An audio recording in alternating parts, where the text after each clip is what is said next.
vamos nós. Abra aí a sua Bíblia, vamos estudar mais um pouquinho o livro de Atos. Atos capítulo 11. Abra aí, Atos 11. Nós estamos vendo o avanço da igreja para a cidade de Antioquia. Os irmãos que estão aí acompanhando vieram na semana passada. Nós fizemos a leitura do texto, que é Atos 11, do 19 ao 23. Vou ler de novo o texto, ok? E aí depois a gente segue aqui fazendo o nosso estudo. Atos 11, 19 a 23. Todos acharam? Diz assim, aí está na RA, né? Eu não sei, dá para botar na NA aí? Eu vou ler agora pela tela aqui. Então vamos lá, Atos 11, nosso texto de hoje. Tudo bem aí, gente? Atos 11, verso 19, nós leremos até o 23. Os que foram dispersos a partir da perseguição que começou com a morte de Estevão se espalharam até a Fenícia, Chipre e Antioquia, não anunciando a palavra a ninguém que não fosse judeu. Alguns deles, porém, que eram de Chipre e de Cirene e que foram até Antioquia, falavam também aos gregos, anunciando-lhes o evangelho do Senhor Jesus. A mão do Senhor estava com eles e muitos, crendo, se converteram ao Senhor. A notícia a respeito deles chegou aos ouvidos da igreja que estava em Jerusalém e enviaram Barnabé até Antioquia. Quando ele chegou e viu a graça de Deus, ficou muito alegre e exortava a todos que, com firmeza de coração, permanecessem no Senhor. Então está aí o texto. Eu acho que eu li até mais, né? Eu li até o 26 com vocês, né? Vamos ver então aí os versos seguintes. Depois Barnabé foi a Tarso à procura de Saulo. Saulo vai voltar para a história, né? E quando o encontrou, levou-o para Antioquia. E durante um ano inteiro se reuniram naquela igreja e ensinaram numerosa multidão. Em Antioquia, os discípulos foram pela primeira vez chamados cristãos. Então tá aí, gente. Só para a gente relembrar o nosso texto, nós já vimos aqui na semana passada uma parte os versículos iniciais, o que aconteceu ali. Eu fiz a divisão, os irmãos se lembram da divisão? Vou repetir aqui a divisão do nosso estudo. Primeiro ponto, a igreja proclama apesar da perseguição. Os versos 19 a 20 é nossa primeira divisão. Nós já vimos isso semana passada, né? Já vimos o que é isso. Hoje nós olharemos para o segundo ponto aí, que é a igreja avança sob os cuidados ou sob a bênção do Senhor. É o verso 21. Hoje nós ficaremos aqui. Só vou citar os outros aqui para os irmãos que não vieram na semana passada poderem anotar aí a divisão do estudo. Depois, a igreja é fortalecida, versos 22 ao 24, tá bom? E, por último, a igreja é edificada sob os cuidados de líderes fiéis, os versos 25 e 26. Tá bom? Essa é a divisão, está feita aí, o pessoal que veio semana passada já relembrou aí o que nós vimos, e hoje, então, nós vamos retomar aqui, gente, já no segundo ponto, que é a igreja avança sob os cuidados ou sob a bênção do Senhor. Gente, nós vimos aqui como que a igreja ela se expandiu, como que ela avançou, né? A igreja saiu de Jerusalém e ela, por motivo daquela perseguição que veio a Estevão, os crentes vão fugidos daquela perseguição para outras cidades ao redor. E a cidade que vai ganhar destaque aqui agora, gente, é a cidade de Antioquia. Antioquia era a terceira maior cidade do Império Romano. Ela só perdia, obviamente, para Roma e para Alexandria. E depois vinha a cidade de Antioquia. Era uma cidade muito grande. Estima-se que a população da cidade beirasse aí os 500, 600 mil habitantes. É mais ou menos o tamanho da nossa cidade, né? População mais ou menos da nossa cidade, acho que é isso aí. 400 por aí, né? 400, não sei, eu estou meio perdido, mas acho que é isso aí mesmo. Mas então, por aí você tem uma dimensão de quanta gente morava nessa cidade de Antioquia. Uma cidade antiga, mas ela era muito populosa, né? Dizem que ela poderia ser comparada a Paris do mundo antigo, né? Era bem vista a cidade de Antioquia, né? Essa cidade, queridos, tão grande, ela funcionava como um centro religioso para muitas religiões pagãs ali do Império, né? Era muito comum, inclusive, a prática nessa cidade, nessas religiões ali, da prostituição cultural. Era muito usado para isso, né? De certa forma, Antioquia ela era conhecida pela sua frouxidão moral, né? Ela era tão pagã quanto a cidade de Atenas. Nós conhecemos, né, o paganismo presente lá na cidade de Atenas, e tão imoral quanto uma outra cidade também muito conhecida e citada na Bíblia, que é a cidade de Corinto. Então, ela ocupava esse ranking aí, não só de ser uma cidade grande, a terceira maior, mas muito conhecida pela sua imoralidade, muito conhecida assim pelo paganismo ali dentro. Muita idolatria, né? Agora, por outro lado, por ser uma cidade grande, tão grande assim, ela foi fundamental, meus irmãos, para a expansão da igreja no primeiro século. Os irmãos podem imaginar que uma cidade dessa relevância, com esse tamanho, era esperado, né, que a igreja, de alguma forma, a partir dali, ela se espalhasse pelo mundo afora. Eu estava vendo essa semana alguns comentários do texto que a gente está estudando hoje, e eu separei aqui um comentário bíblico para citar aqui para os irmãos sobre essa realidade. Olha só o que o autor aqui ele diz, olha, preste atenção, ele diz assim, a evangelização na cidade ali de Antioquia, ela foi facilitada pela vida cultural desinibida dessa metrópole. Toda metrópole é assim, né? Culturalmente ela é mais aberta, né? Mais liberal. Rica e famosa em escolas de filosofia, um grande polo ali, né? De medicina e de retórica, com uma magnífica biblioteca, teatros, estádios esportivos e balneários. Então, tudo que compreende uma grande cidade, esperado, né, de uma grande cidade, nos termos da época, né, mas muito grande.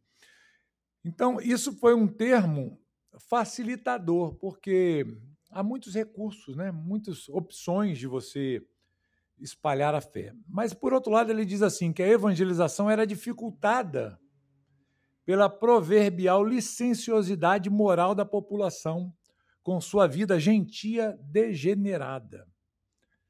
E ele diz, para a surpresa dos que se arriscavam a dialogar com os gentios sobre Jesus, a mensagem obteve considerável aceitação. Era esperado que, devido a essa grande imoralidade da cidade, perversão que havia lá, que as pessoas não acolhessem o evangelho. Mas esses irmãos aqui resolveram pregar. Tiveram a ousadia de falar para os gentios. E, pasmem, né? Funcionou. Eles acolheram o evangelho no coração e se renderam a Cristo. Então, a gente vê que, mesmo diante de um quadro assim, tão desanimador por um lado, você vê a mão de Deus agindo, né? Deus salvando pessoas. Às vezes a gente olha para uma condição assim de depravação, de imoralidade, de idolatria tão grande num lugar, e pode, de repente, nos parecer impossível o evangelho ter sucesso ali. Não é verdade? Não pode acontecer isso? A gente vê assim uma cidade tão corrompida, a gente fala assim, ó, o evangelho aqui as pessoas não vão querer, não. O povo dessa cidade é um povo muito profano, muito pagão, muito ateu, sei lá, ou promíscuo. Essa gente aí, nem adianta a gente pregar para eles, mas não. Eles pregaram e Deus abriu esses corações, a igreja teve sucesso ali, né? Quem iria esperar, meus irmãos? Antioquia da Síria ser um polo missionário para o mundo. Olha, as primeiras missões da igreja começam aqui nesse lugar. A gente poderia esperar Jerusalém, é claro, é de Jerusalém que parte a coisa toda. Mas, assim, é a cidade de Antioquia que se mobiliza para enviar missionários, para levar o evangelho e se empenha fortemente nesse compromisso de pregar o evangelho. Então, isso aqui é muito legal da gente ver. A gente não esperava uma coisa dessa, né? Se por um lado a cidade grande oferecia todo o suporte, toda a facilidade que toda cidade grande tem para você plantar uma igreja e estabelecer uma congregação, por outro lado, a imoralidade era meio desanimadora. Mas Deus usou exatamente todo esse contexto, todo esse aparato, né, já estabelecido lá, e até mesmo a devassidão moral dessa cidade, talvez para mostrar a carência e a necessidade do coração dessas pessoas de buscarem a salvação das suas almas. E Antioquia, então, passa a se destacar como uma cidade muito importante dentro da história da igreja. Tá bom, gente? Então, é isso aí. Essa é a Antioquia que nós estamos vendo aqui, uma cidade grande, muito grande, com seus inúmeros problemas, mas que o evangelho lá cresceu. E como é que a gente vê que o evangelho lá cresceu? Se nós olharmos aí no versículo 21, que é o nosso alvo aqui, né? Diz que a mão do Senhor estava com eles, e muitos, crendo, se converteram ao Senhor. Então, a nossa divisão ficou assim: a igreja avança sob os cuidados e sob a bênção do Senhor. E aqui nós tiramos essa divisão baseada no que o texto está nos dizendo, né? O texto fala que a mão do Senhor estava sobre eles. O que essa expressão significa? O que vocês acham? O que significa aqui essa expressão, a mão do Senhor estava sobre eles? Deus estava abençoando, a favor de Deus, né? Assim, gente, nas Escrituras, a expressão a mão do Senhor, quando é mencionado isso aqui, ela pode significar algumas coisas, como os irmãos falaram aí. Ela pode representar o controle de Deus sobre as coisas, Deus controlando, com sua mão guiando, né? Dirigindo. Pode significar a aprovação do Senhor. Deus está aprovando aquilo que está sendo feito. Pode significar aqui também capacitação para algo. A mão de Deus está operando, está atuando no sentido de capacitar alguém para alguma função, para uma determinada ação, né? Mostra, como também foi dito, o cuidado de Deus, a ideia de ter a mão de Deus sobre alguém evoca o conceito de proteção, né? De cuidado. Deus está cuidando dessa pessoa, está guardando a vida dela. Mas eu falei também na semana passada, que os irmãos devem se lembrar, que essa expressão, a mão do Senhor, ela muitas das vezes ela está ligada com o juízo. Não só com a coisa boa, né? Mas ela também pode se referir ao juízo. Então, eu separei aqui uns textos para a gente olhar. Há muitos textos na Bíblia, irmãos, mas eu não quero cansar os irmãos, nosso tempo é muito curto, né? Senão a gente não consegue nem terminar. Mas há muitos textos na Bíblia, se você procurar as referências, os irmãos vão achar o Antigo Testamento, você vai ver isso. Mas eu separei aqui dentro do nosso contexto, um aqui em Atos, uma outra ocasião que isso aparece em Atos. E como quem escreveu o Atos foi quem? Quem lembra? Lucas, né? Então nós vamos ver um texto lá em Lucas também. Só para a gente tomar alguns exemplos aqui, né? Então, vamos ver primeiro lá o de Lucas. Vamos lá, o primeiro livro, né, que Lucas escreveu foi o Evangelho que tem o seu nome. Lucas 1, versículo 66. Lucas 1, verso 66. Isso aqui é uma referência a quem? Lembra do contexto? Abra aí a sua Bíblia, você vai ver o contexto. É uma referência a João Batista, né? Acharam? Olha só, verso 66 diz assim: todos os que as ouviram guardavam-nas no coração, dizendo: o que virá a ser este menino? E a mão do Senhor estava com ele. Ok? Então, o que foi dito, as promessas feitas a respeito de João Batista, despertou, queridos, a admiração das pessoas, né?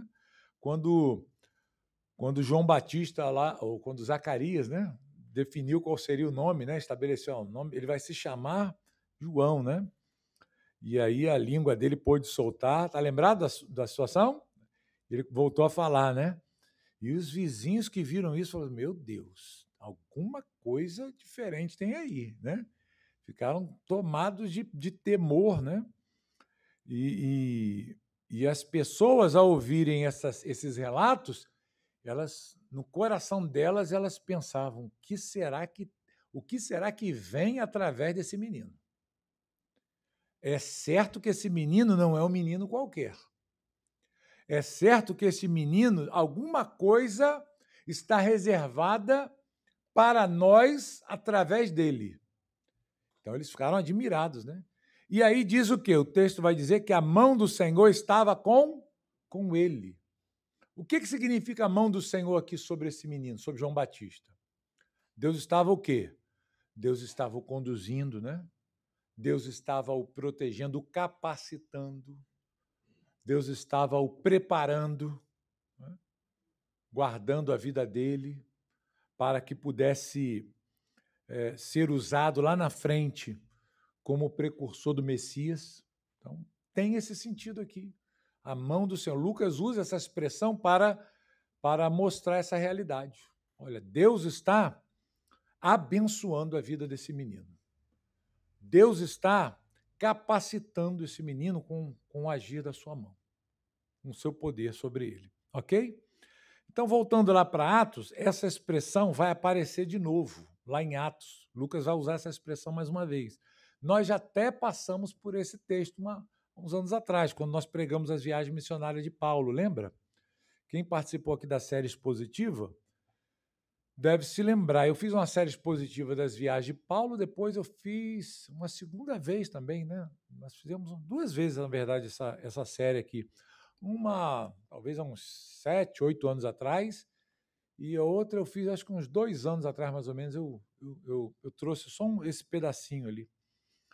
Mas se os irmãos olharem para o capítulo 13 aí de Atos, vocês vão ver essa expressão aparecendo aqui. Atos 13, verso 11.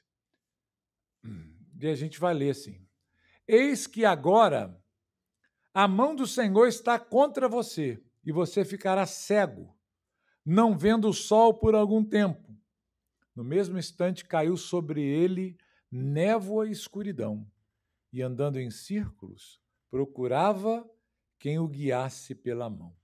A pergunta que eu faço aqui: a mão do Senhor aqui nesse texto, ela significa uma coisa boa ou uma coisa ruim? Um juízo ou uma bênção? Aqui é juízo. Então há essa distinção, né?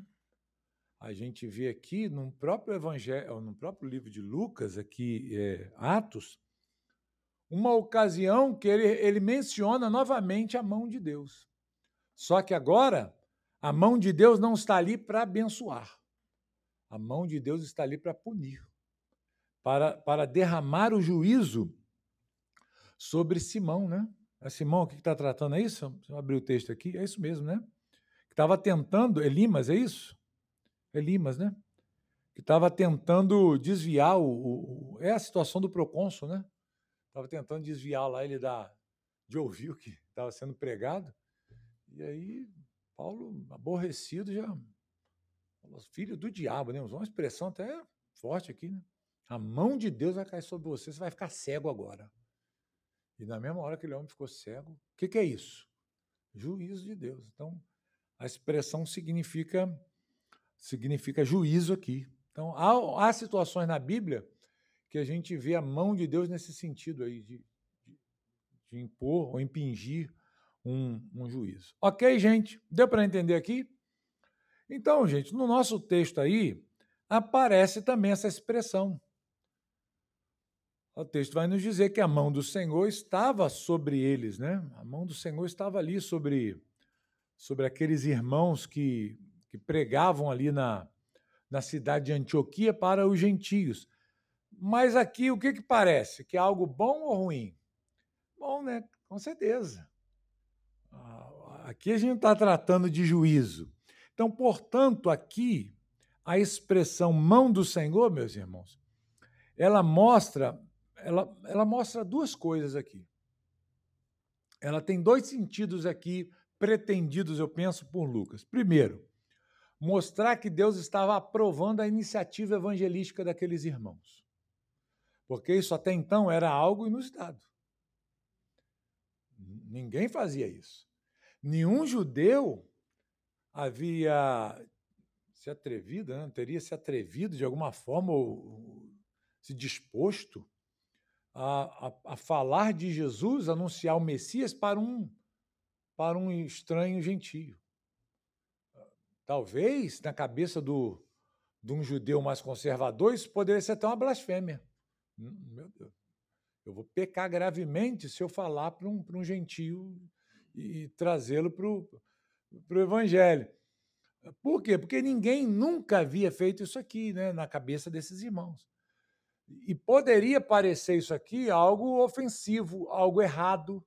Vocês estão fazendo coisa que não deveria fazer. Vocês estão inventando moda, né? Vocês estão inventando histórias. Esse negócio de evangelizar agora gentio está errado. Mas não está por quê? Porque Deus deixa isso registrado e mostra que Ele está aprovando o que esses homens estão fazendo nos próprios frutos. Os próprios frutos estão demonstrando o quê? A aprovação de Deus. Por isso que Lucas diz, olha, a mão de Deus estava sobre eles. A mão de Deus estava aprovando o que esses homens estavam fazendo. Vocês acham que está certo isso? Quem concorda com isso? É isso mesmo? Eu vejo que é assim, né? Isso pode representar isso, a aprovação de Deus. E outro sentido, a expressão tem a proposta, ou a posição aqui, de mostrar que Deus estava abençoando o trabalho evangelístico desses homens. Deus estava agindo por meio dos seus esforços evangelísticos. E com essa expressão, a mão do Senhor estava sobre eles, subentende-se o que então? Que Deus estava aprovando e abençoando. Olha, o que vocês estão fazendo está certo.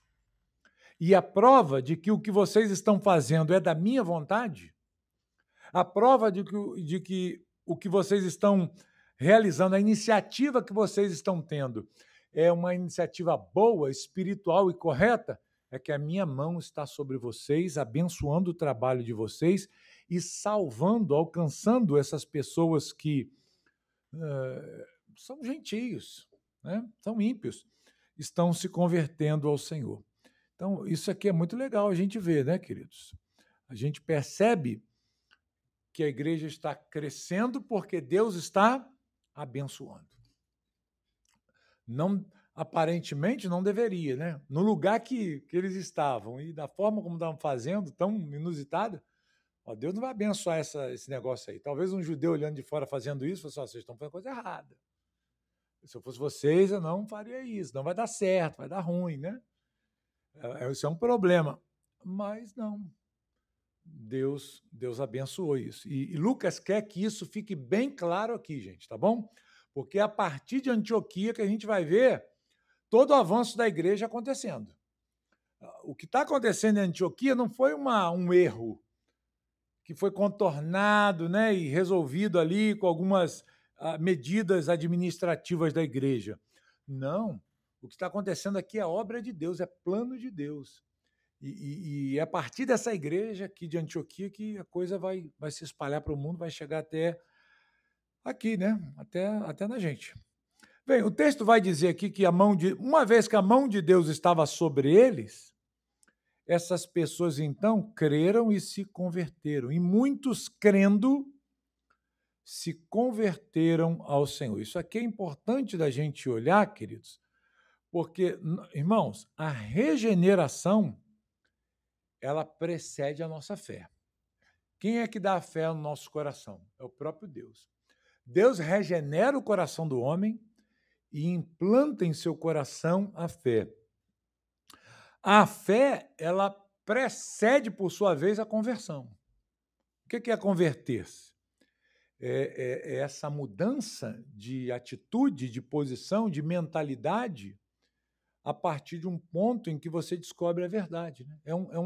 É uma conversão 180 graus. Né?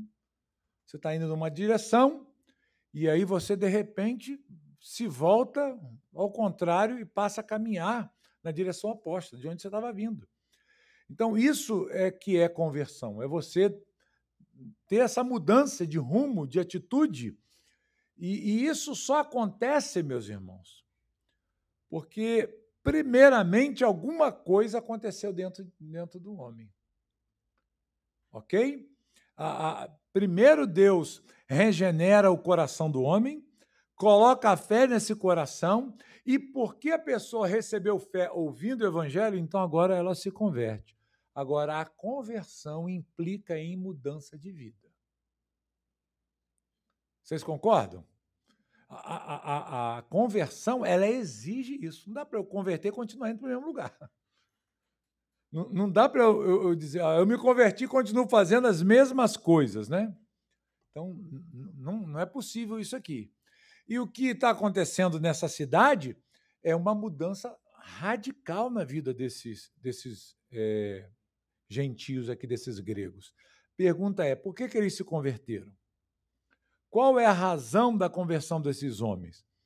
Porque eles se converteram porque houve uma ação de Deus trabalhando em seus corações. Eles se converteram porque o evangelho foi pregado a eles. Olha, Deus separou dentro dessa cidade de Antioquia, que era considerada uma podridão moral, uma vida imoral daquelas pessoas, como eu já falei aqui, que se talvez nós olhássemos para essa cidade, iríamos falar assim, nem adianta ir pregar que não vai dar certo.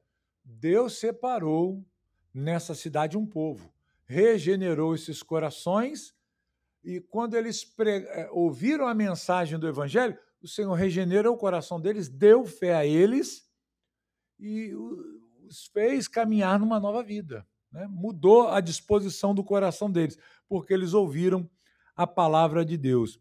Gente, isso aqui é bom a gente mencionar. Não existe conversão verdadeira sem a regeneração do coração, gente. E a regeneração se dá por obra de Deus ao ouvir a palavra do Evangelho, a mensagem do Evangelho.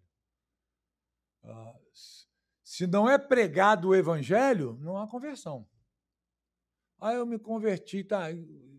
Quando é que você se converteu? Você ouviu o Evangelho? Não, eu simplesmente entrei na igreja e me converti. Mas você nunca ouviu a respeito de Jesus? Nunca reconheceu sua pecaminosidade, o que ele fez por você? Não sei. Tem pessoas que agem assim, né? Você pergunta para ela, quando é que você sentiu em seu coração que você era um terrível pecador e você chorou aos pés do Senhor pelos seus pecados, pedindo a Ele misericórdia e creu na sua obra de salvação? Ela fala, não sei, eu fui lá na igreja, comecei a ir e não parei mais. Estou até hoje, né, indo lá, mas ela não sabe o que Jesus fez por ela, ela não conhece nada disso. Não houve o quê? Regeneração desse coração, que não ouviu a palavra. Por isso que é importante, irmãos, a gente pregar a palavra. Percebam no texto que Lucas ele tem o objetivo de frisar isso aqui. Eles foram debaixo de perseguição e eles anunciavam a palavra de Deus aos gentios. Eles pregavam o evangelho.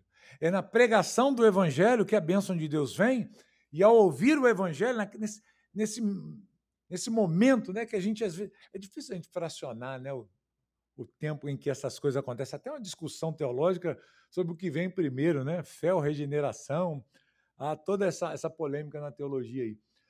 Mas é porque são momentos tão unidos em si que dificilmente a gente consegue separá-los exatamente. Nós, teologicamente, cremos, pelo que a Bíblia ensina, que primeiro Deus regenera o coração e dá a ela fé. Mas isso acontece numa fração de segundo, de instante, que é difícil a gente conseguir dividir, né? Separar isso. A gente sabe disso teologicamente, mas na prática é complicado, né? Você fazer essa divisão. Agora Deus regenerou. Agora Deus deu fé. Agora Deus converteu. É difícil, a gente não consegue fazer isso, tá? Mas, assim, é necessário que haja pregação, isso é. Se o evangelho não for proclamado, irmãos, não adianta nada. Não há mudança de vida verdadeira. Tá? Sem regeneração do coração do homem, toda mudança que você perceber, ela é apenas da volição do homem, da sua vontade. Quer ver só? Pessoas podem mudar de vida sem ouvir o evangelho? Pensa assim, quantos aqui já ouviram falar de pessoas que fumavam, talvez, igual a Maria Fumaça, né? Uns 2, 3 maços por dia. Já ouviu gente que fazia assim? E, de repente, parou de fumar? Tomou assim uma decisão, não, hoje eu não quero mais, a partir de agora eu não fumo mais. Conhece alguém assim? Conhece alguém que bebia pra caramba, vivia caído pela rua, e de repente foi lá, fez um alcoólico anônimo, né? Participou lá de um grupo de recuperação, entrou numa clínica, né, de recuperação, e parou, abandonou a bebida. Você já viu isso acontecer? É possível, queridos, a pessoa abandonar esses hábitos errados, até imorais, ou até que prejudicam a sua saúde, sem que ela se converta? É possível. Mas isso significa salvação? Não. É a mesma coisa, a pessoa ela pode vir à igreja.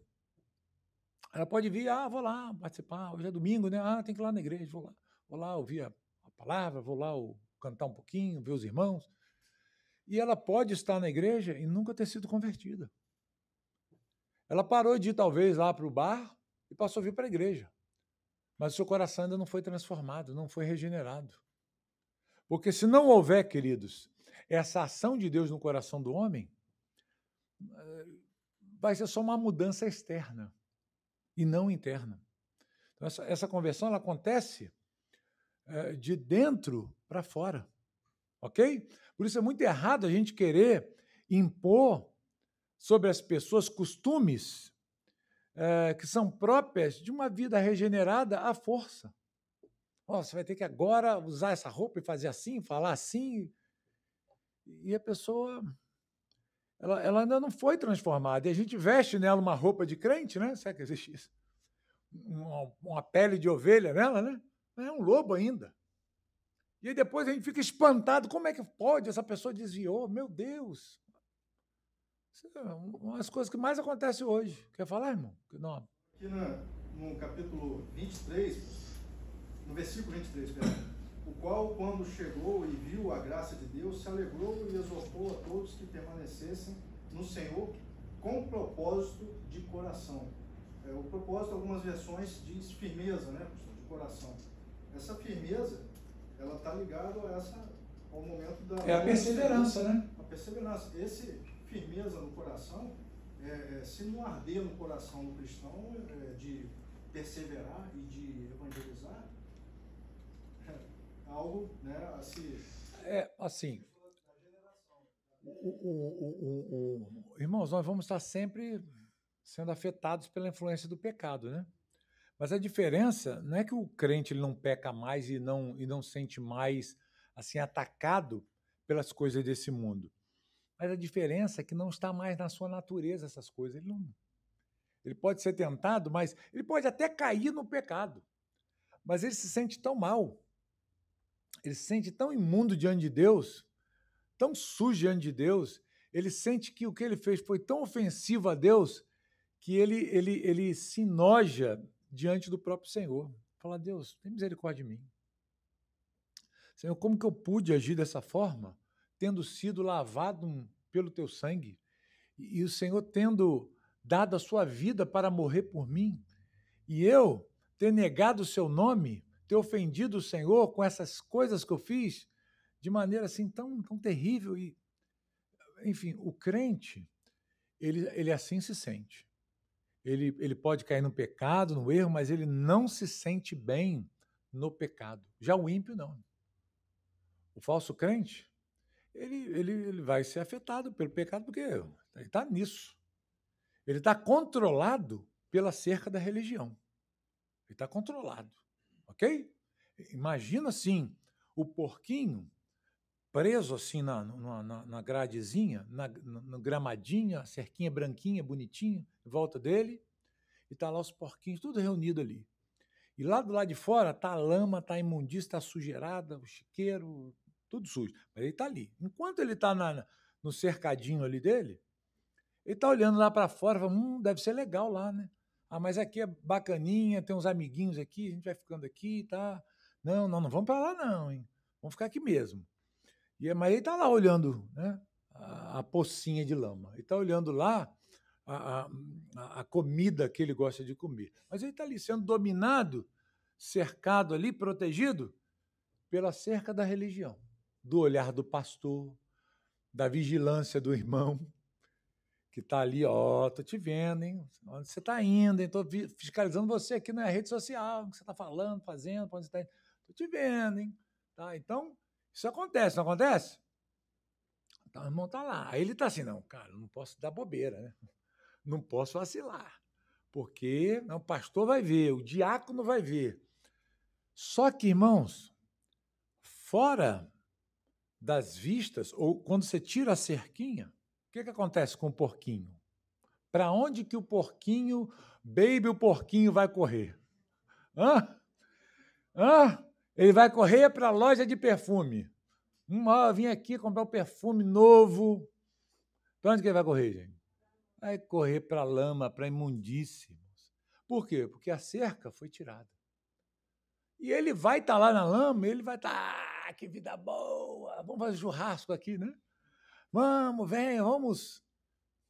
Por quê? Porque ele tem prazer naquilo. Ele não está ali incomodado. É diferente do crente. Né? O crente, quando ele cai na lama, que às vezes acontece isso, mas ele se sente tão mal.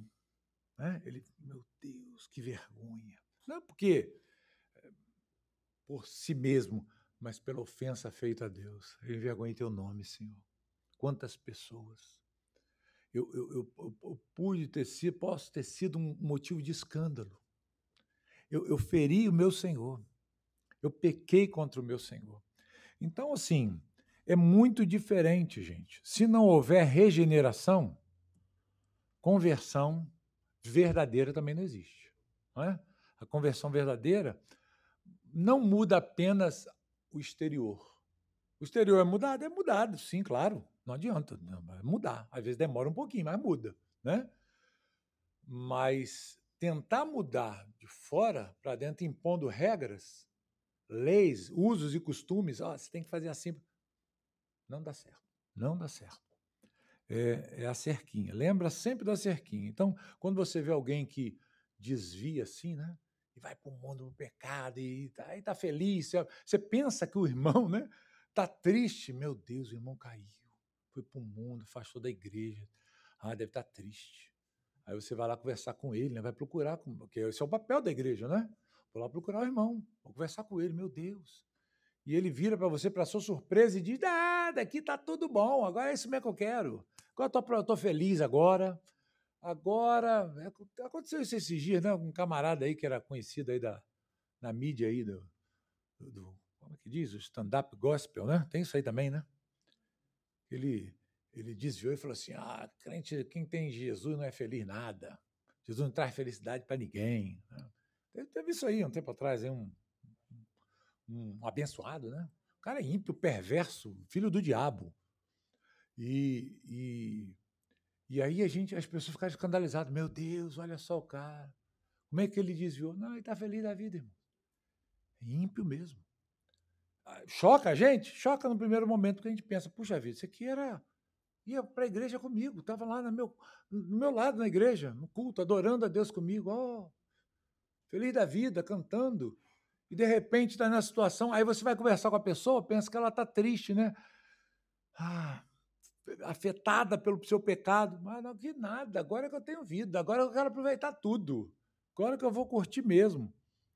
Então, infelizmente isso acontece, né, queridos? Bem, mas não é o caso aqui, né? Não é o caso na igreja de Antioquia, porque essas pessoas, tendo a mão de Deus sobre eles, abençoando o trabalho desses missionários, elas ouviram o evangelho, seus corações foram regenerados, elas creram no Senhor e mudaram de vida. Mudaram tanto de vida que a gente vai ver aqui à medida que a gente for seguindo, que essa igreja se torne uma igreja fortemente missionária, comprometida com o Evangelho, cheia do Espírito Santo, ok? Então, a mão de Deus estava sobre eles. E quando a mão de Deus está sobre o seu povo, a igreja ela avança. Mesmo numa cidade assim, né, como Antioquia, mergulhada em pecados, ela pode se voltar para Deus. Bem, gente, o que a gente aprende aqui nesse ponto que nós olhamos para a gente encerrar aqui esse nosso estudo nesse versículo? Bem, eu tirei aqui algumas lições que devem, eu acho que nos motivar ao olharmos para elas, né? Uma coisa muito importante de se considerar aqui é que grandes obras, elas podem se iniciar por esforços simples. Coisa simples. A igreja de Antioquia era uma igreja grande? Se tornou uma igreja grande? Talvez a igreja mais importante na história aqui dentro do contexto. Como que essa igreja começou? Ela começa, irmãos, com pessoas anônimas, que a Bíblia nem dá um nome para elas. Ela começa com pessoas simples e fazendo a coisa mais simples que um crente pode fazer, que é o quê? Compartilhar o Evangelho, pregar a Cristo, evangelizar. É difícil isso? Você precisa de muito dinheiro para fazer isso, gente? Precisa de muitos recursos? Não, às vezes a gente pensa assim, né? Olha, a nossa igreja vai se tornar igreja grande quando a gente tiver muito dinheiro, aí a gente vai poder comprar um prédio maior, a gente vai colocar uma iluminação mais bonita, um ar-condicionado mais confortável, né?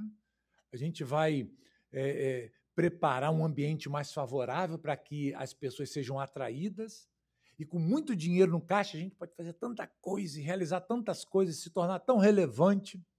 Gente, ajuda, recurso ajuda, claro que ajuda. Mas a igreja Antioquia, essa grande igreja, que veio se tornar uma grande igreja, ela começa como? Ela começa, queridos, de maneira bem simples. Judeus convertidos ao Senhor, da dispersão, helenistas, que falaram, puxa vida, o que nós temos não deve ficar só para nós. Vamos falar. Talvez alguém tenha dito, será que é certo falar? Será que não é só para os judeus? Que nada. Outro falou, nada. A gente tem que falar do amor de Deus, falar da palavra de Jesus. Então começaram a pregar. Uma iniciativa simples. Simples. Eles não exigiam dinheiro. Eles estavam fugindo lá para Antioquia, caminhando para Antioquia, e encontravam pessoas no caminho e começavam a conversar com elas sobre Cristo e pregar, anunciar o Evangelho. Então, gente, coisas grandiosas podem começar, e geralmente começam assim, de forma bem simples, bem pequenininha, com iniciativas bem simples de serem tomadas.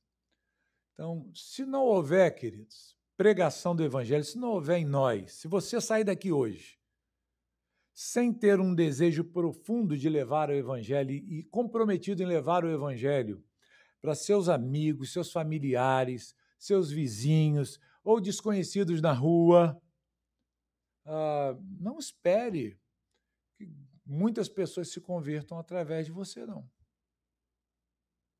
Não espere. Como é que Deus pode tornar esse lugar uma igreja mais relevante e fortemente comprometida com a causa do Senhor? Bem, começa com a gente. Começa com você, começa comigo. Cada um de nós aqui, cada um aqui tem que fazer o mesmo que esses irmãos aqui lá do passado fizeram. Eu vou sair e eu vou para Antioquia. Vamos subir para lá. E no meio do caminho eu vou evangelizando. Mas eu não conheço fulano, não tem problema, vou falar, qual a dificuldade que tem? A gente faz amizade com tanta gente, né? A gente fala com tantas pessoas. Por que eu não posso abordar alguém para falar de Jesus para ela? Mas eu não sei a reação. O povo de Antioquia é um povo muito devasso, muito imoral. Vai que eles não aceitam, vai que eles tacam até pedra na gente. E aí? Se esses irmãos pensassem isso, queridos, teria avançado a igreja lá em Antioquia? Não. Então, assim, grandes obras como essa aqui podem se iniciar por meio de esforços bem pequenos, bem simples. Quando a gente for olhar lá na frente, é de Antioquia, meus irmãos, que Paulo, Silas, Barnabé saem nas suas viagens missionárias. E olha quanta gente é convertida. Você já imaginou isso? A gente pode pensar assim, a Europa foi evangelizada, a Ásia foi evangelizada, o mundo daquela época foi todo evangelizado. E começou com os esforços da igreja de Jerusalém. Tudo bem, mas a igreja de Antioquia parece que se empenhou mais. É de Antioquia que saem Paulo, né? Sai Barnabé, Silas, nas suas campanhas evangelísticas. E olha quanta diferença isso fez no mundo. Tá bom, gente? Então, que nós possamos, à luz desse texto aqui, nos comprometermos com a pregação do Evangelho. Poxa vida, já estamos em praticamente maio, né? Para quantas pessoas você já anunciou o Evangelho de Cristo? Quantas pessoas já ouviram o Evangelho por meio de você esse ano? Quantas pessoas você, assim, abordou e conversou com elas acerca do amor de Jesus? Não é que você, eu vou tirar um dia para fazer isso. Não é o que estava acontecendo aqui no texto. O texto está dizendo que essa igreja, no dia a dia dela, ela fazia isso. Então, se você olha para os seus resultados até agora e fala assim, puxa vida, eu não tenho feito muita coisa, não. Então, se preocupe com isso, irmãos. E como é que você pode fazer isso? Você pode fazer isso se preparando, conhecendo mais a palavra de Deus, estudando o Evangelho, né? Conhecendo o Evangelho para poder anunciar o Evangelho. Mas eu não sei falar bonito. Não precisa falar bonito. Só precisa falar a verdade. Você só precisa anunciar o Evangelho. Mas eu não consigo convencer ninguém. Mas não é você mesmo, não. Quem vai fazer esse papel é o Senhor, né? É a mão de Deus agora operando e abençoando o seu esforço evangelístico. Agora, se você acha que a sua vida cristã deve ser simplesmente vir para o culto, voltar para casa, vir para o culto, voltar para casa, vir para o culto, voltar para casa, e você não se mobiliza em anunciar a Cristo, proclamar o Evangelho, tem alguma coisa errada aí, né? A gente precisa reajustar aí a nossa rota, o nosso rumo, para que a gente siga agradando ao Senhor. Gente, na próxima semana, nosso objetivo vai ser os versos seguintes. Nós veremos como a igreja foi fortalecida. Essa igrejinha que começou ali, né, pelos esforços de poucos irmãos, se tornou uma igreja grande, ela precisou agora do apoio espiritual de homens sábios, capazes para conduzir a igreja. Precisou de pastores, de líderes. A igreja precisa disso, né? Não pode ficar abandonada. E aí nós veremos como que essa igreja foi fortalecida em 2 momentos. Ela é fortalecida num primeiro momento e depois também ela avança nesse sentido. Na semana que vem, então, se Deus nos permitir, nós veremos esses 2 pontos aqui. E até que chegue a próxima quarta, aproveite os dias que você vai ter até lá para anunciar Cristo. Pega alguém no caminho. Aborda alguém na rua, na padaria, né? Fale de Cristo. Nós temos material suficiente aí na igreja. Nós temos livros aqui para serem usados, irmão. Nós compramos um monte de material aqui para evangelismo. Livretos, Novo Testamento nós temos. Tem folhetos aí. Você pode usá-los como um meio de você abordar a pessoa e pregar para ela, né? Então, você tem alguns dias pela frente aí, então faça como a igreja de Antioquia, né? Que Deus nos abençoe. Vamos orar, nosso horário acabou, né? Hoje terminei na hora certa.